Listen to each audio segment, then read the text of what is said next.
I'm your host, V, an Aries mom juggling dental tools and real estate deals. And I'm your co-host, C. I'm a Cancer with a heart as nourishing as my skincare routine. Steeped in style, steered by inspiration.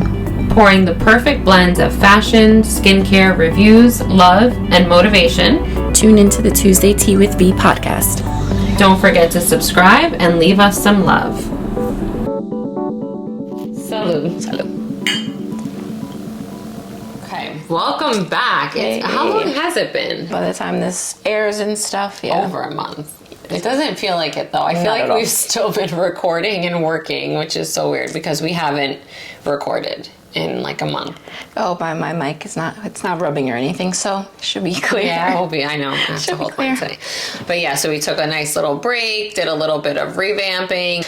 The next couple months will be all episodes related to love topics, like all different things. And when we talk about love, it's not just like relationships and intimacy. It's family, just everything, friendship, relationships, everything that involves loving another person. Those are things that we're going to talk about. We're going to start off season 3 with the first episode being on building trust. So things related to trust in a relationship. And that is where we're going with this episode. Yeah. She's like, I'm already losing. That's what happens when you take a month off. I know. It's like when we're setting up, we're like, where's this? Where's that? We have to forgot the mics, which I do all the time anyway, but... And so now trying to get back into the groove of like even sitting here and talking on a topic, it's like, we feel a little rusty. We shouldn't. Yeah, I know. And we're just, right before we hit record, we were sitting here talking about the topic, like having a whole conversation. No problem. And she's like, click record. It should be recording right now. What would you define trust as? As far as like trust, are they capable of being trusted? Mm-hmm. Like some people... You just don't. They have something about for them. you now, is trust a thing for you? Where would you feel when you meet someone? Do you automatically trust them until they prove that you can't trust them, Mm-hmm. or is trust something for you that you have to build up with a person? So that's so funny. I was just having this conversation because we usually talk about the topics before, and I was talking about that innocent until proven guilty. That's kind of like how I used to think about trust. Like younger, before the whole dating and having a child and people showing themselves for who they really are. So that's how I was. I would be like, I would trust you, being the naive girl that I was.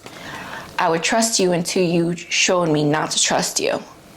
Now, no. You have to earn my trust. Yeah. See, for me, that's what I was going to say. I think that people have to... I don't trust anyone, really, to be honest. I'm always very, like, weird. I have to get to know you. I feel like... And I've learned this into, like, my 30s. I remember mid-30s, realizing that people... put their best face forward, right? So no one really is who they act like they are until you really get to know that person. And I think I've learned that the hard way in like multiple ways. So that's exactly what I was saying about like, it's changed. You do start off giving people the benefit of the doubt, but then as you go through life and you go through experiences, you realize that's not the best way to go about it for yourself. Yeah, that's very true. I think, when we're younger, we're more naive and we tend to trust a lot easier. It's something as you grow. And like you said, experiences. Definitely. Exactly. And it has to do with the way you were raised, what you feel like it's missing in your life. Like there's a lot of components which we'll probably touch on with other topics, but it's like it stems from childhood traumas. So I think that's where it all comes from with the whole... trust. That's for a lot of us. Like you grow up, unless you grow up in a certain environment, a lot of children do grow up with automatically trusting, and then life experience teaches you otherwise. Yeah. And I think for a big foundation of trust would be healthy connections. When you have a healthy connection with someone, I think that is a great foundation for building trust with a person, whether it's, a family member or a spouse, a friend, whoever. But I think that's a really good thing, like a must-have, Healthy connections. Yeah. Some things that I wrote down for me where to define trust was reliability and honesty and transparency, which honesty and transparency, I think that kind of goes hand in hand. But reliability, like that's a big one for me. When I know that I can rely and depend on someone, I think because someone like me, it's so hard for me to let go of like control of things. Something as simple as like, you know, taking my kids to activities or whatever, you know, you just want to be there to make sure, okay, they're there early, not on time, and things, you know, they have everything. And being able to like let go and see, okay, another person can come in and take control. Like I can rely and depend on you. And that's just like a very small example, but like other bigger, more major things, if I know that that for me as a person, like really helps me trust someone. And yeah, that's dependability. Yeah. Dependability for me is also is loyalty, honesty. That should be like a given, right? Honesty. And for me also, it's like vulnerability. Like I need you to be vulnerable. Yeah. I need you to let me in for me to be able to trust you. Yeah. If I'm letting you in and you're not letting me in, I don't trust you. Also, safety. You have to make it like I need a safe space. I need you to be able to protect me, like, and the things that I tell you. I need to know that you're not going to be a judgmental type of a person. So that's what I need in any relationship, family, intimate relationships. I need that for me to be able to trust you. What else? That was a good one, the vulnerability. Somebody just said that to me the other day. They were talking about, you know, someone that they're talking to or dating, and they were saying, well, you're not vulnerable with me. How do you think I'm not going to be vulnerable with you if you're not with me? And I'm like, that's, you know, you kind of need that in a relationship. Like you should both be. And then I sat there and thought about it, and I'm like, if someone isn't vulnerable with you, would you just not be vulnerable with them, or would you not even like waste your time? How would that work? Yeah. Because then what are you doing? And then what kind of communication are you having if you're not vulnerable? Exactly. It's definitely not honest communication. Exactly. So that, you know, all ties together. And that also comes with maturity. Yeah. When you're able to learn to be vulnerable, because you're always scared someone's going to judge you or make fun of you. Yeah. So past that. Too old for that. Definitely. Like, definitely. That's a beauty. That's one of the most beautiful things that do come with age too. You really start to just feel so comfortable in your own skin and who you are that you really just don't care what people think anymore. And it's like, it's such a freeing feeling. And I think with age also, the reason why we get so free is because once you meet a person, you can already call them out.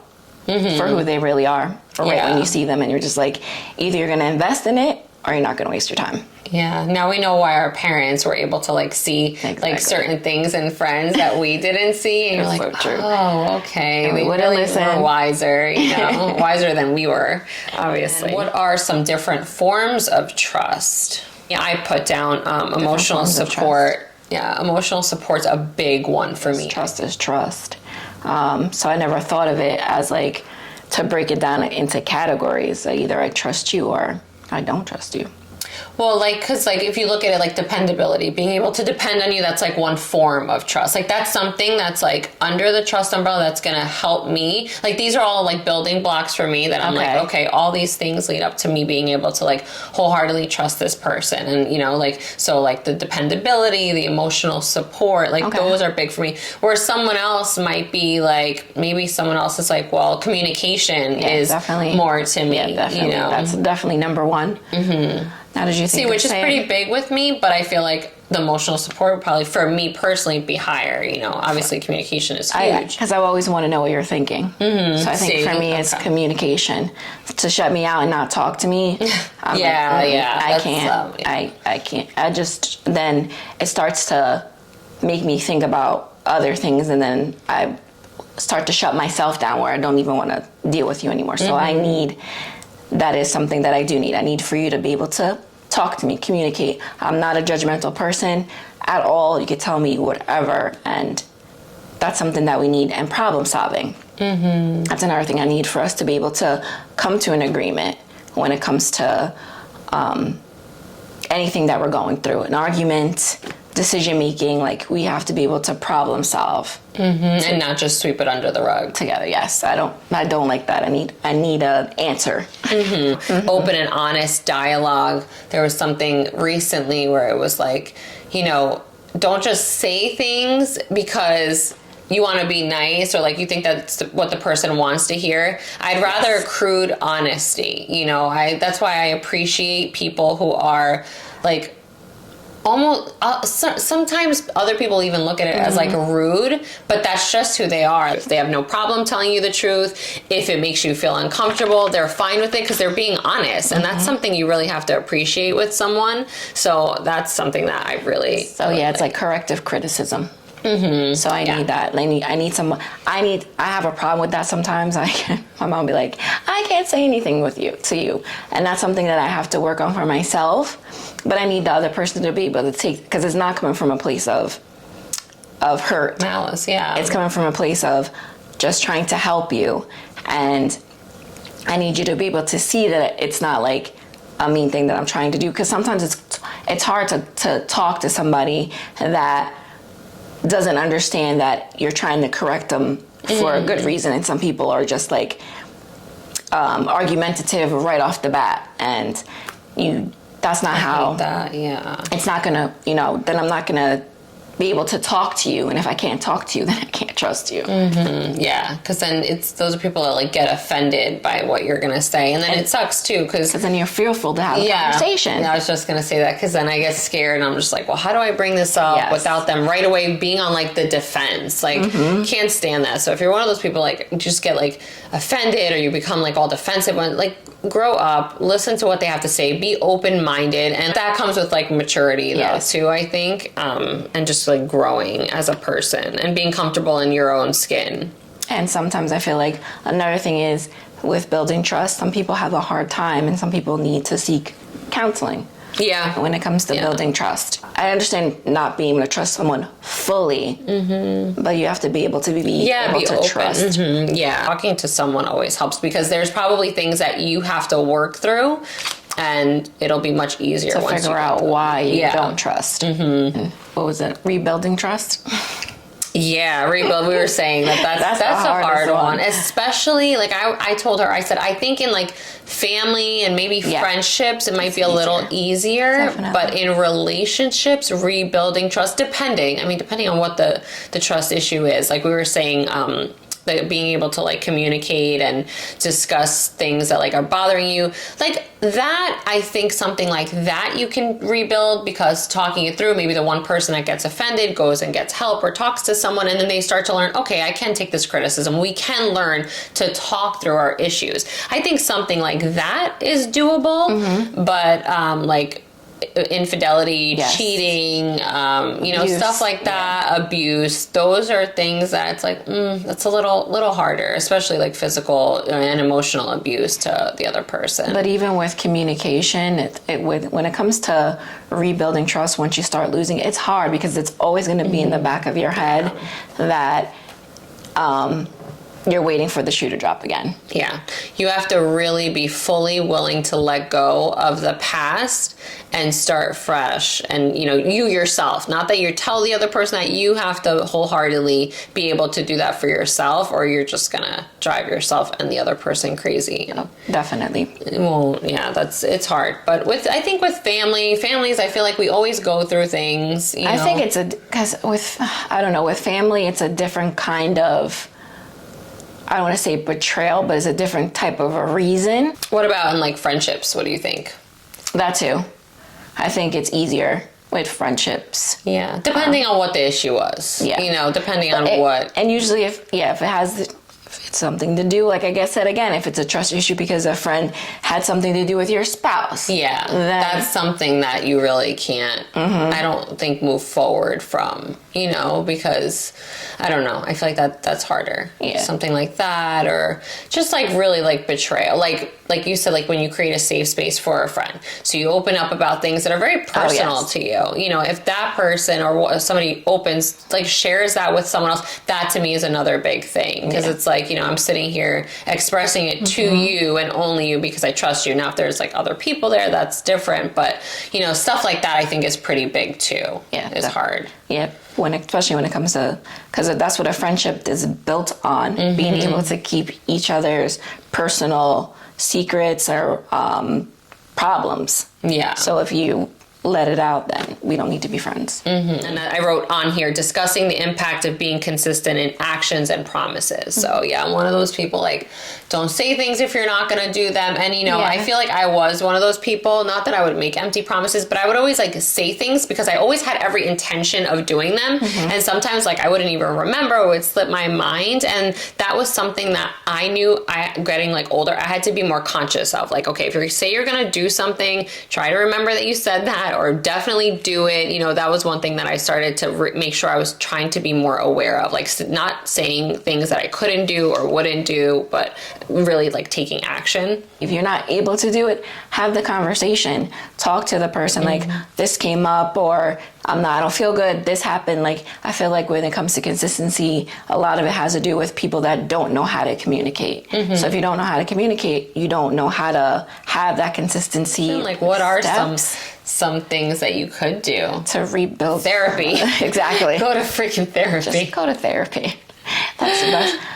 You have to work on yourself. Yeah. It has to be some, like, when they say about self-healing. How do you know someone is working on themselves? Conversation. Time, right? And that's the only thing. It's like that, something like that takes time. So you'll never know instantly unless it is like a spouse or a family that you live with. And then you see them putting in the effort. You see them putting in that work. Like a step to rebuilding trust.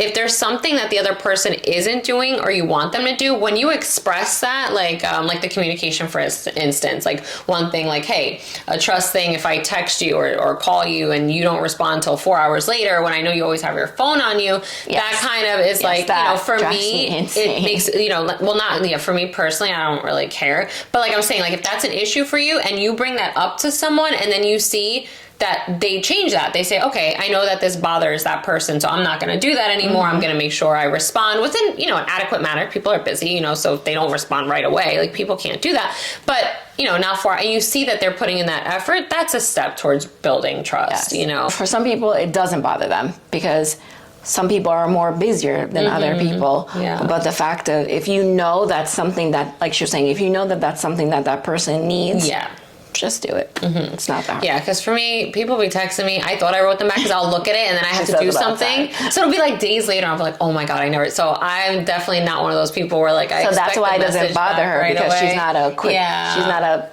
She knows she's not being mean or she's not ignoring you. It's just that she is busy, and then something else follows right after. She'll think about, oh, I'm going to text him back, and then something else will come up. Like, it's one thing after another, after another, after another, and I have to be able to. And that's a problem for me when it comes to, like, I'm always quick to text him back.